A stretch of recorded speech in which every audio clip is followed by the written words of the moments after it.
Wives are walking out, divorce lawyers are swamped, and grown men are crying on camera wondering what went wrong. Spoiler, it ain't the wife. Welcome back to Mind Mirror. Let's get into it.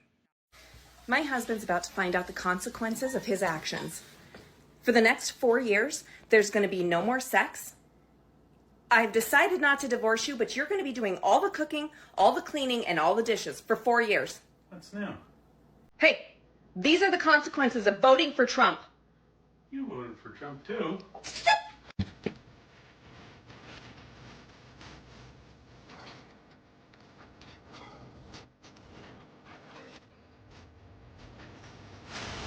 A lot of MAGA husbands do not love their wives. Instead, they see their wives as live-in maids and somebody who could pop out kids for them so they can continue on their white genes. They don't actually necessarily care about the women that are building their homes that they live with. And the reason I know that is because I have gotten so many DMs from MAGA men that I can't even list them all here. And they have all said that they find feminist women so attractive and that they would love to have a wife that doesn't depend on them, even though they put themselves into that position on purpose by wanting to be a provider type. So here are some of the messages just to prove to you. Bro, the cognitive dissonance is wild. You campaign to be the sole provider. Then you're sliding into feminist DMs begging for a woman who pays her own bills. Pick a lane. My guy, you can't preach women belong in the kitchen and then cry she won't split rent. You this point, and also to show that a man doesn't have to like you to marry you. You just have to make his life better and more convenient. And the sooner more Republican white women realize this, the better our society will be. Because white women have historically and consistently voted against our own interests. And even if care for human rights isn't enough to move you, the fact that your husband probably doesn't love you and is messaging random leftist girls on the internet asking to see her coochie, hopefully that will be enough. Okay, bye. Fuck around and find out. Grandmas are not calling their grandchildren. People are not getting their Christmas bonuses. People are getting divorced. Hold on. So it's official. My wife is divorcing me. She said she couldn't be with the Trump supporter. Told me I have it till the end of the day to get my shit out of the house, get all my things. I should change the lock. She doesn't want me back. She said she's taking the kids away from me. Yeah. I absolutely love this for him, but I'm going to close it out with this clip right here. Hold on.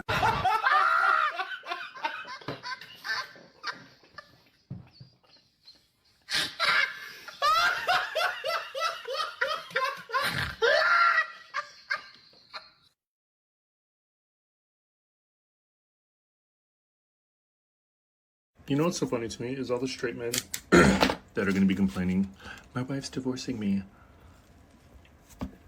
because I voted for Donald Trump. What am I going to do? Well, they'll fuck around and find out I was here. From what it looks like, is all the other men who voted like you will probably make a community.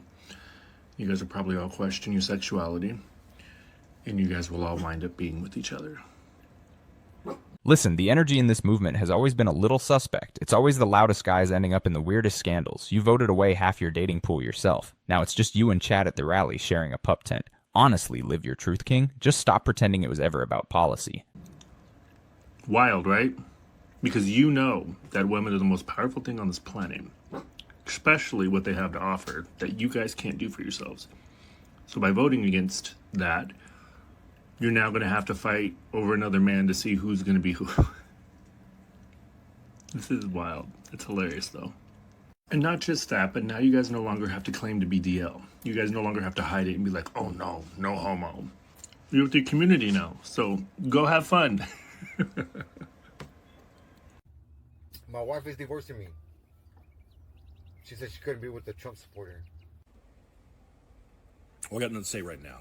Please continue. Told me I have it till the end of the day to get my shit out of the house, get all my things. I should change the lock. She doesn't want me back. She said she's taking the kids away from me. Yeah. I don't know what to do. But listen, I'm never going to celebrate like a family being broken up. You know, him saying she's going to take his children from him, etc. That sucks. But to be clear, for situations like this and situations where people have like cut off family members, it's not because they're a Trump supporter. Like, him being a Trump supporter is not the reason. Him being a Trump supporter is one of the symptoms of the reason. It's like a byproduct. I looked through some of his other stuff. One, to make sure this wasn't like satire, and it seems, unfortunately, it's not. But two, like... Yo, this is the realest thing said all video. Nobody's leaving you because of a vote. They're leaving because of everything that vote revealed. The lack of empathy, the selfishness, the I got mine attitude. A ballot is just a receipt for who you already were. She didn't divorce a political opinion. She divorced the man she finally saw clearly. And here's the thing, fellas. If every woman in your life keeps pointing at the same flaw, that's not a conspiracy. That's a mirror. Stop arguing with the reflection and start fixing the face. He had another encounter with someone where he was in his yard doing yard work. Divorces are up, and they are up over politics. Here is just one example. I'm starting divorce procedures with my husband after I found out he voted for Donald Trump. It's not the only reason. We've already had problems like him forcing me to go to church or having me quit my job and become a housewife because he got promoted for a good job. I couldn't find a job where we moved, so I settled in doing housework. I cook, I clean, I'm good at it, but the Trump vote was the last straw, and his lack of remorse. We had a conversation. I told him how hurt I was, how he knew how much I hated Trump, the trauma that man has put me through, but he did not care. I should be grateful because of the job benefits he'll have for his line of work. I'm not going to do this anymore. We have no prenup. I'm going to fight for my rights. We've been married 8 years. I've sacrificed so much. Not anymore. I'm going to take everything I'm owed. The political divide is as big as I've ever seen it, and I've been a divorce lawyer for 20 years, so people have been coming in and talking about their political differences as one of the conflicts that exist in their house for a long time, but it is now at an all-time high. The ideological divide in this country has just gotten wider and wider and wider, and many of us were hopeful that after the election there would be some relief, but it seems to have only exacerbated the divide. Have you all seen this in your friend group? Are you watching this happen near you as well? Divorce lawyer's eating good right now, 20 years in the game, and she's never seen it like this. And honestly, it makes sense. Politics used to be tax brackets. Now it's whether your wife is a full human being. You can't compromise on that over dinner. Trump voter is now in the find out phase as his wife is sitting in an ICE detention center ready to be deported. Now meet Bradley Bartell and his wife Camilla. There they are, the happy couple just married. Now he voted for Donald Trump even though his wife was here illegally. She originally came on a visa, but she overstayed that visa. And he supported Donald Trump despite his policies to deport people. Now he thought it would be somebody else, but on return from their honeymoon in Puerto Rico, ICE picked her up because she was on a database for overstaying her visa. And of course, these people are just beside themselves. They didn't think this would happen to them. They thought it would be the others. They thought Camilla would get to stay because she was originally vetted for a visa. She was working, she had a W-2, and she paid taxes. They thought she would be the last one in the clubhouse who could pull up the ladder and prevent everybody else from coming in. But now they're in the find out phase. And he is upset. He calls the condition she's in terrible. They can't believe they would do this to somebody. Well, he was ready for it to happen to somebody else. And welcome to the find out phase. I married a Trump supporter, and this is how it went. Before I go into the story, I want to preface by saying that I believe there is a difference between a Trump supporter and a Republican. He would constantly say things like, build the wall. Even after I told him how hurtful and disrespectful hearing that was, because I came from a family of immigrants. Because of this experience that I had with my ex, being a Trump supporter is a deal breaker for me. The main reasons for this is because anytime me and my ex argued, he was always threatening to call ICE on my family. And the relationship was very abusive, but I stayed because of these threats. I felt guilty a lot of the times for putting my family at risk. He consistently used me as an example as to why he's not racist because he married a Mexican. He basically... The I married a Mexican so I can't be racist defense is clown behavior. Bro, you're not the exemption. You're Exhibit A. Using your wife as a human shield for your bigotry is diabolical, and threatening to call ICE on her family during arguments. That's not a husband, that's a hostage situation. Listen, ladies, if a man weaponizes your identity against you even once, He never loved you. He owned you in his head. Pack the bag, burn the bridge, never look back. Treated me as an exception. One time we were at his family's house, and his Trump-supporting family cornered me and harassed me about my political views. And I was in a corner like this, and I had like 3 females in front of me arguing with me. He watched this happen and didn't do anything about it. And it was not one of those healthy political discussions. They were literally hounding me. Just because he married me does not mean he respected me. I come from a town that I would say is predominantly conservative. Back then, I wasn't as outspoken as I am now because I was still in the town at the time, and I did have a fear of speaking out because of how aggressive they were. Has anyone had similar experiences like these? And I know you might be wondering, but yes, I did divorce him. Do you think that a married couple can have one person vote for Trump, one vote for Kamala, and still get along? 100%. So my wife was mortified that I voted for Trump, to the point where my publicly coming out and saying that I was voting for Trump caused her to get major backlash from her community, because she also has a podcast. And so I laid out, here's the way that I see it. I don't need you to agree with me, but I was like, you need to vote for the person that you really believe is going to make the world better for the most people. And so my whole message publicly was, hey guys, look, this is who I'm voting for. No matter who you're going to vote for, I'm sending you love, because I know in the world we need that tension. Now, if you are trying to do a preemptive strike, you now become my enemy. So if you are trying to assassinate one of the people, or you are trying to lie to create faux gridlock, you are now my enemy. I wouldn't do a preemptive strike on Kamala, even though I didn't think she should be elected. That is because I distrust myself. It's entirely possible, even though I feel so right, that I could be wrong. You know what I find wild and hilarious? These MAGA guys keep crying. Hold up. This dude just admitted he'd doubt himself before doing violence. That's supposed to be the bare minimum, bro.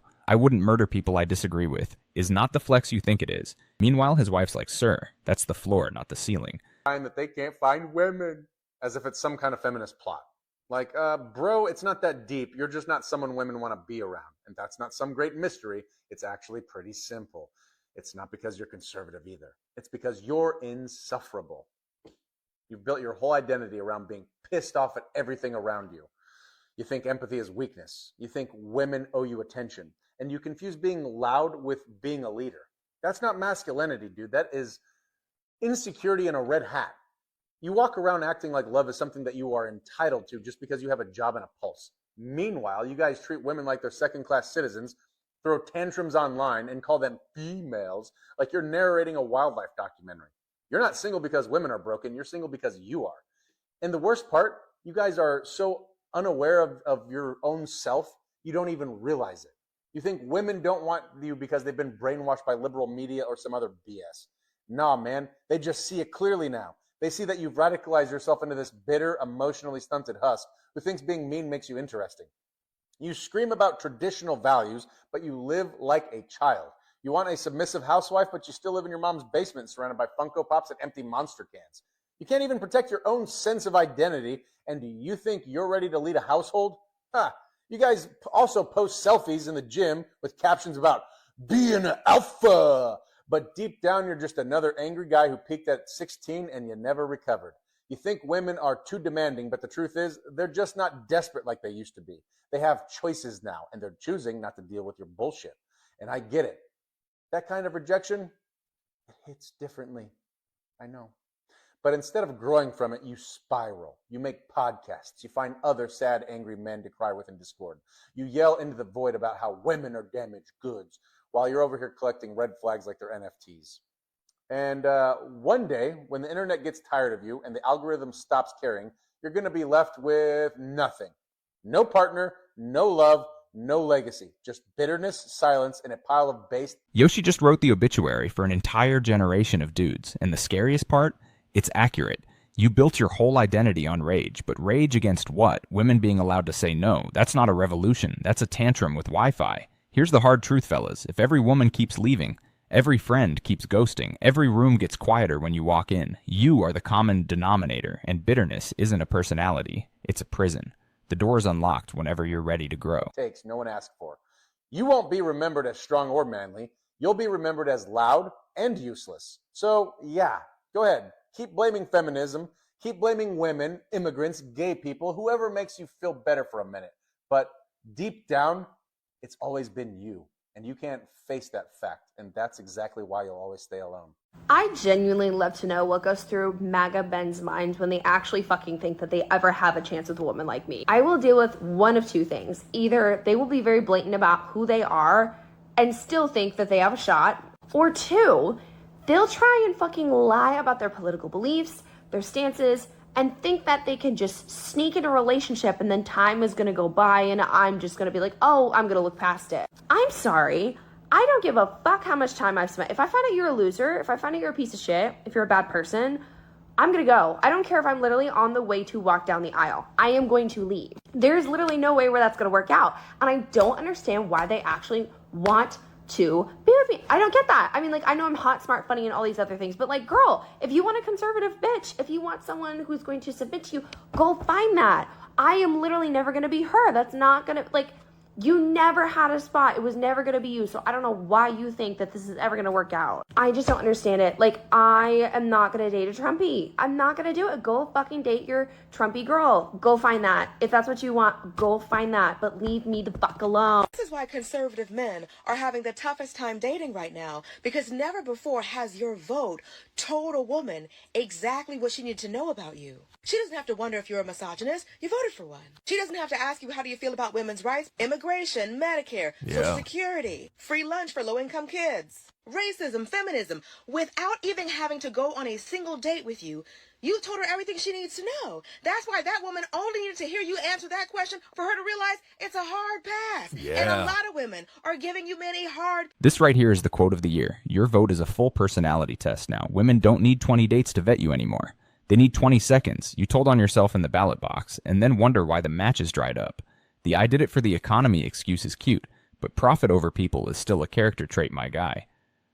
pass for the same reason. Because even if you say, no, I did it because of the economy, what you're saying is profits over people. You're saying even if you have more than enough, you wouldn't dare help somebody who needs it. They were one of the heaviest bands on rock radio. Then the singer reemerged as a country artist, publicly supported Donald Trump, attacked progressive politics, and alienated a large portion of the band's original fan base. I'm Patrick, and my music is called Salem Town. Tap the song playing in the video and let me know what you think. Their 2001 album, Break the Cycle, debuted at #1 on the Billboard 200 and sold over 5 million copies in the United States. After years of internal tension, the band went quiet and effectively disappeared from mainstream relevance. Then the comeback took a turn nobody expected when the singer went country and got political. Venues canceled shows, protests followed concerts, and longtime fans openly turned on him online. That band was Stain, and the frontman is Aaron Lewis. Actions have consequences, and the ballot box is a billboard. These dudes wanted dominance and got loneliness instead. Would you leave your partner over how they vote, or should love transcend politics? Drop it in the comments, like, share, subscribe.